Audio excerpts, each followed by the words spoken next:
दुनिया में अपनी तकदीर आपको खुद लिखनी पड़ेगी। दूसरे सिर्फ आपके लिए चिट्ठियां लिख सकते हैं। और अपनी तकदीर खुद लिखने के लिए सबसे पहले क्या चाहिए? सबसे पहले चाहिए प्रबल इच्छा शक्ति, बर्निंग डिजायर। और जेब में जब पैसा ना हो ना, तो सबसे पहले ये इच्छा शक्ति ही खत्म होती है। यानी जेब का भरे होना, पैसे के फ्लो का लगातार रहना, इवन आपकी इच्छा शक्ति तक को मेंटेन करने के लिए बहुत जरूरी है। इच्छा शक्ति होगी तो तकदीर भी लिखी जाएगी। आप अपने जीवन की इबारत खुद लिख सकते हो।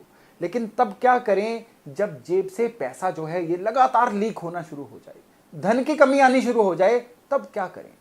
देखिए, यूं तो बड़े ही फैक्टर्स हैं, बहुत ग्रह गोचर हैं, बहुत ऐसे योग हैं, जीवन में बहुत सारी ऐसी चीजें हैं जो ये डिसाइड करती हैं कि किसके पास कितना पैसा रहेगा।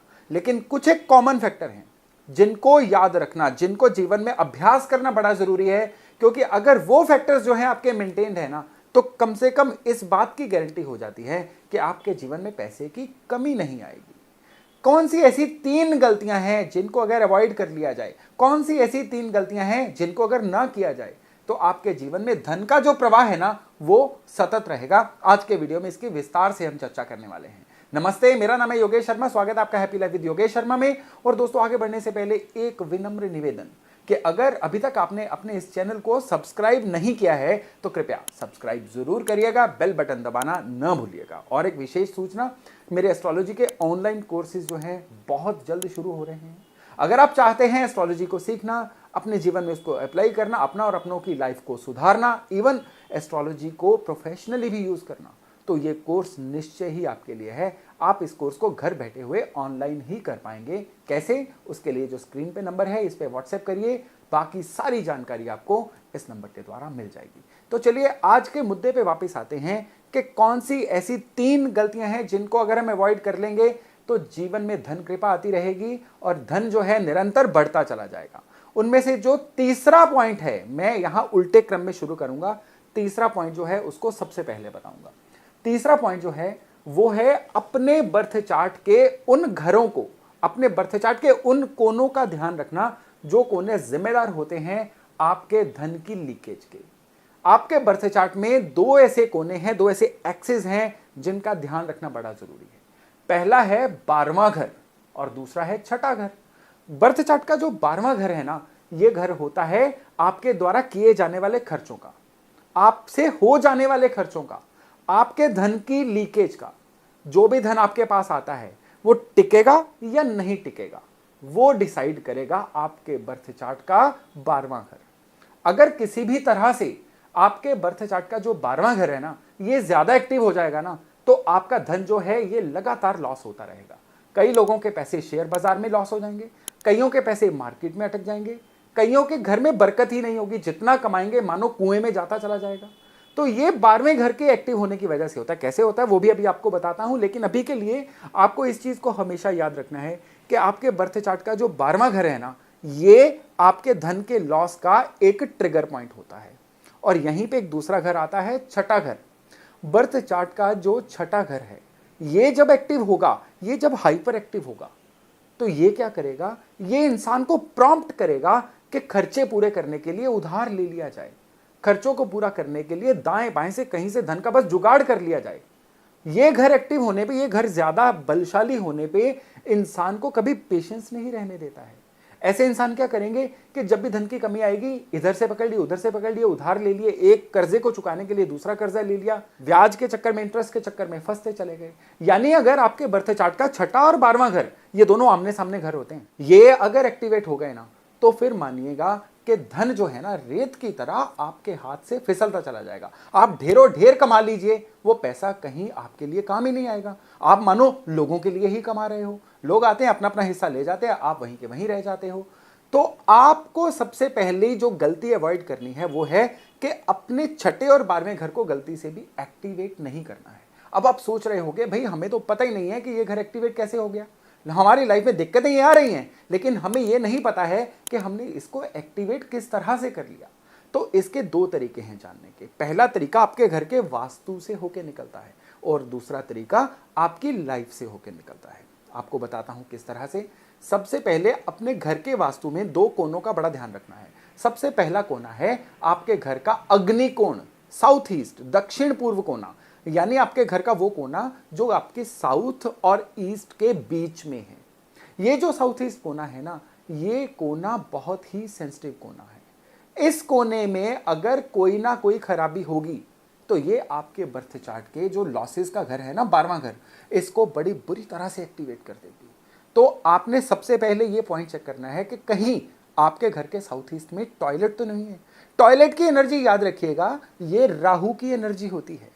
ये एनर्जी जो है ना, ये साउथ ईस्ट की दुश्मन होती है। अगर साउथ ईस्ट में टॉयलेट होगा तो सबसे पहले तो हिट लगेगी आपके पैसे पे, आपके जुड़े हुए पैसे पे, आपके धन का जो क्षय होता है ना, यानी आपका धन जो है आपके हाथ से एकदम से फिसलता चला जाए, धन का लॉस होता चला जाए, फिर ये माहौल बन जाता है। आपके घर के साउथ ईस्ट में राहु की एनर्जी और किस तरह से हो सकती है? हर तरह की गंदगी कबाड़ जो है वो राहु है। इवन आपके घर की छत पे भी अगर कबाड़ होगा ना, ये भी आपके 12th हाउस को बुरी तरह से एक्टिवेट कर देगा। तो आप ये चीज़ें मैंने अपने पिछले वीडियोस में रिपीटेडली आपको बताई हुई हैं, लेकिन आज मैं आपको किस पॉइंट ऑफ व्यू से बता रहा हूं कि ये वो गलती है जो आपके लिए धन का लॉस लेके आएगी, आपको रिच बनने से तो रोकेगी, बल्कि उल्टा आपको कर्जाई तक कर सकती है। घर के साउथ ईस्ट में अगर ब्लू कलर होगा, ब्लू कलर राहु का कलर होता है, तो नीला रंग जो है ना, साउथ ईस्ट का दुश्मन है। अब नीला रंग जो है अगर घर के साउथ ईस्ट में होगा तो ये भी आपके धन के फ्लो को बड़ी ही बुरी तरह से हिट करने जा रहा है। आपके घर के साउथ ईस्ट में अगर कोई कोना कटा फटा है, देखिए आज का जो मॉडर्न फ्लैट सिस्टम है इसमें चारों कोने बराबर नहीं होते हैं। मॉडर्न आर्किटेक्चर के नाम पे कई कोने कटे हुए रहते हैं।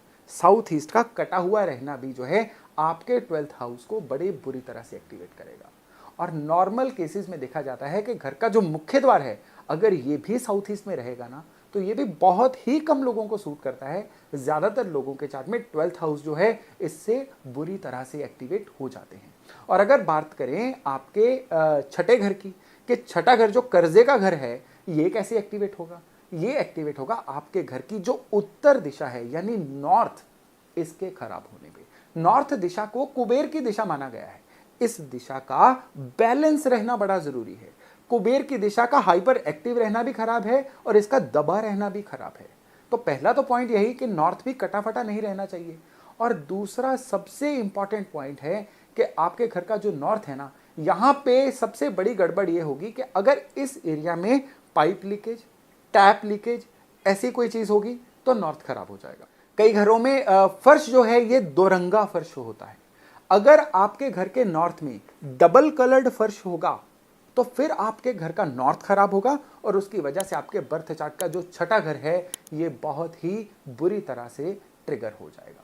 आपके घर के नॉर्थ में अगर रसोई रहेगी, किचन रहेगी, तो भी आपका जो नॉर्थ है ना ये खराब हो जाएगा और इसकी वजह से कर्जे का घर एक्टिव हो गया और अब माहौल ऐसा बन जाएगा, आप जो मर्जी कमाते रहिए, कर्जा लेना ही पड़ जाएगा। कर्जे के जाल से आप ढंग से निकल नहीं पाओगे। तो ये तो एक एस्पेक्ट था वास्तु का। यहां पे दूसरा एस्पेक्ट है आपकी आदतों का। जी हां, यही आपकी दूसरी सबसे बड़ी गलती है जो आपको अवॉइड करनी है, आपकी आदतें। आप अपनी आदतें बदलेंगे तो आपकी जिंदगी बदलेगी। आप अपनी आदतें नहीं बदलेंगे, जो चल रहा था वही चलता रहेगा और जो खराबियां हो रही थी ना, वो खराबियां बढ़ती चली जाएंगी। अब इसी कॉन्टेक्स्ट में मैं आपकी दूसरी गलती पे आ रहा हूं। दूसरी गलती है आपकी आदतें। अब आपकी आदतें जो है ना, देखिए कोई इंसान जो मर्जी कह ले कि मेरी दशा अंतरदशा फलानी थी तो मेरी जिंदगी अच्छी चल रही थी, मेरी वो वाली दशा आई तो जिंदगी में खराबियां आनी शुरू हो गई। बहुत लोग ऐसा कहते हैं और होता भी है लोगों के साथ। कई लोगों की साढ़े सती, कई लोगों का ढैया, कई लोगों की राहु की दशा, शनि की दशा, ये उनकी लाइफ में खराबियां लेके आती हैं। लेकिन कॉमन के सभी की लाइफ में क्या होता है कि एक आदत जो एक दशा में तो सूट कर रही थी, वही आदत अब दूसरी दशा में सूट नहीं कर रही है। उदाहरण के तौर पे जिनकी भी सूर्य की दशा होगी, उनको अगर लेट उठने की आदत है तो यहाँ पे सूर्य खराब हो जाएंगे। अब यहाँ पे ये जो सूरज है ना, इनकी लाइफ में अंधकार लाना शुरू कर देंगे रोशनी की बजाय। राहु की किसी की दशा चल रही है और वो इंसान डिसिप्लिन्ड नहीं है। राहु से पहले जब मंगल की दशा चल रही थी तब डिसिप्लिन में ना होना फिर भी चल रहा था, लेकिन अब मंगल के बाद जब राहु की दशा आई है ना, आपको डिसिप्लिन्ड होना ही होगा। डिसिप्लिन्ड आप नहीं रहेंगे, ये राहु क्या करेंगे, सबसे पहले हिट डालेंगे आपकी अर्निंग कैपेसिटी पे और दूसरी हिट डालेंगे आपके संचित धन पे। इन चीज़ों का आपको ध्यान रखना बड़ा ज़रूरी है कि जो भी ग्रह दशा चल रही हो उसके अनुसार आपको अपनी आदतें चेंज करनी होंगी। शनि की दशा आपकी चल रही है और आप काम को कल पे टालते चले जा रहे हैं, 7.5 चल रही है, आप कामों को टालते जा रहे हैं, तो अब आपको गरीब बनने से कोई रोक नहीं सकता है। बुध की दशा आपकी चल रही है और बुध की दशा में आप लोगों से कटे कटे रह रहे हैं, अपने संपर्क नहीं बढ़ा रहे हैं, अपनी ऐसी आदत बना रहे हैं कि मुझे अकेले रहना पसंद है, तो फिर आपको गरीब बनने से कोई नहीं रोक सकता है। मंगल की दशा है, मंगल की दशा में आप अपने भाइयों से, अपने दोस्तों से लड़ाई कर रहे हैं, आपकी लगातार लोगों से उलझने की जो आदत है वो बनी रही है, तो फिर आपको इस मंगल की दशा में भी धन के लॉस से कोई रोक नहीं सकता है। चंद्र की दशा है, चंद्र की दशा जो है ये सबसे इंपॉर्टेंट दशा होती है। लोग चंद्र की दशा को बहुत ही लाइटली ले लेते हैं। चंद्र की दशा आपकी आदतों के संदर्भ में सबसे इंपॉर्टेंट टाइम है। चंद्र की दशा कहती है खुद को अपग्रेड करते रहिए। चंद्र की दशा कहती है आप अपनी स्किल्स में नई नई चीजें ऐड करते रहिए, अपनी आदतों को इस तरीके से डेवलप करिए। आप जिस भी एज ग्रुप में हैं, सीखना बंद मत करिए। कहते हैं बूढ़ा वो इंसान नहीं है जो उम्र में बूढ़ा है, बूढ़ा वो है जो सीखना बंद कर देता है।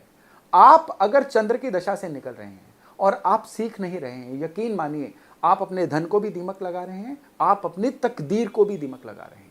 तो इसी तरह से अगर केतु की दशा है आपकी, केतु की दशा भटकाव की एंटी होती है। आप भटकते हैं, आप इधर उधर कुछ भी करते चले जा रहे हैं, दिशाहीन हैं, तो ये जो केतु है ना, आप बेड़ा गर्क कर देंगे, चीज़ों को बहुत खराब कर देंगे। केतु की दिशा में किसी एक चीज पे लेजर फोकस रखना बहुत जरूरी होता है। तो ये थी आपकी दूसरी गलती, यानी आपकी आदतें जो चल रही परिस्थितियों के अनुसार आपको बदलनी चाहिए, नहीं बदलेंगे तो भुगतेंगे। और अब हम आते हैं गलती नंबर 1 पे। वो गलती जो आपको हर हालत में अवॉइड करनी है, वो गलती है आपको अपने बर्थ चार्ट के अनुसार काम करना है।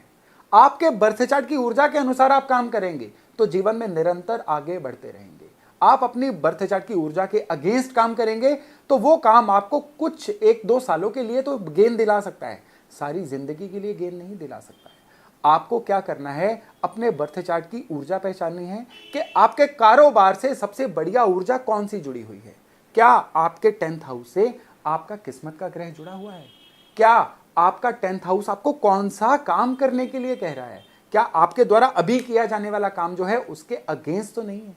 ये चीज़ों का अगर आप ध्यान रखेंगे और उसके अकॉर्डिंग चलेंगे तो यकीन मानिए अब आपको जीवन में प्रगति करने से कोई नहीं रोक सकता है, धन कमाने से कोई नहीं रोक सकता है, धनी बनने से कोई नहीं रोक सकता है।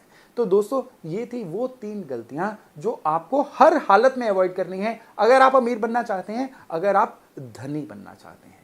तो दोस्तों आज की जानकारी यहीं तक थी। अब शुक्रवार रात 8 बजे मिलते हैं एक नई जानकारी, एक नई वीडियो के साथ। अपना खूब ध्यान रखिएगा। नमस्कार।